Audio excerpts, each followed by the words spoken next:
اما بعد سبحانك اللهم فاکر تعالی را ایلو یا خدایا و بحمدک ټول ثنا صفت دی تعالی فارا وتبارك اسمك برکت والد نمستا وتعالى جدك لوی د شانستا ولا اله غیرک او نشته دی لایق د عبادت سواستانا.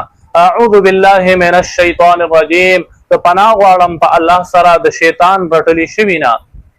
دا د مونځ ترجمه د مونځ سنت هغه دا دی چې موږ په خپل مونځ کې داسې کار کوو. مونځ کې هغه سنت دا دی چې لاس قبلې ته بالکل اوچتول د غوږونو پورې او ګوتې نه ډېرې کول او خل نه ډېرې بندول. بس نارمل روټین کې چې څومره ګوتې وي هغه عمره پرېښودل او چې کله دا لاس الله اکبر مو ووایو نو لاس په دې الله د ښی لاس په دې ګد لاس باندې وتړو نو امین لاندې چې دی نه دا به کېدو. غټ ګناهونه هغه دا دي د چا غیبت کول، د چا عیب تلاش کول او چاته بغیر څه د وجې نه شر او تکلیف چې دی نو دا ور رسول.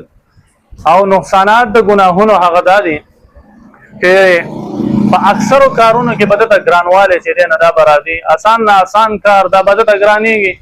زړه کې به یو قسمه تیاري چې دی نه دا په پیدا کېږي چې د هغې د نحوست د وجې نه دا سړی په بدعات او په ګمراهو کې چې دی نه دا به مبتلا وي تر دې پورې چې د ایمان نه چې دی نه دا به اخلاص کړي. او ورپسې دا چې زړه او جسم چې دی نه دا به ورسره کمزوري کېږي. د زړه کمزوري خو هغه دا ده چې څوک ګناه کوي نو حدیث مبارک کې نبی علیه الصلاۃ والسلام فرمایي چې په ګناه سره د په زړه باندې یو تور داغ ولګي.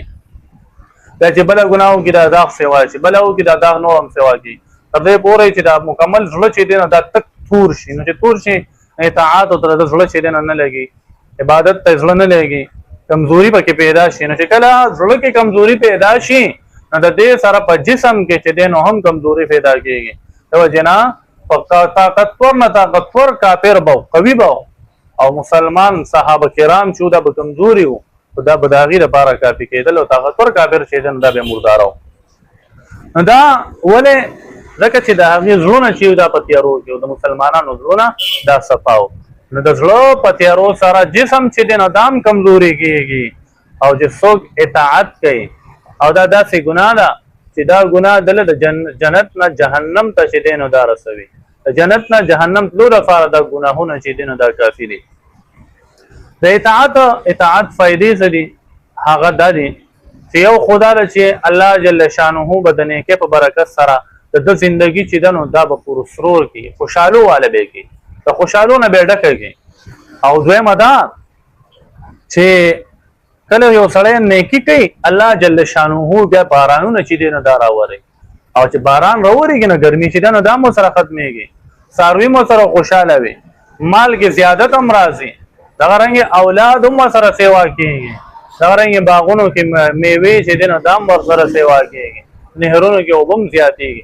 دا ټول کارونه دا په څه سره کېږي؟ دا په اطاعت سره کېږي، دا په نیکۍ سره کېږي. نو نیکۍ چې دی نو دا کوله دا پکار دي. او ورسره دا چې الله جل شانه د مؤمن صالح تمام آفات تمام شرور چې دی نو دا ختم کړي. په ده باندې چې څومره آفات راځي، څومره شرور راځي، څومره تکلیفات راځي، الله د مؤمن صالح نه چې دی نو دا اوچتوي. الله دې په دې خبرو د عمل کولو توفیق راکړي.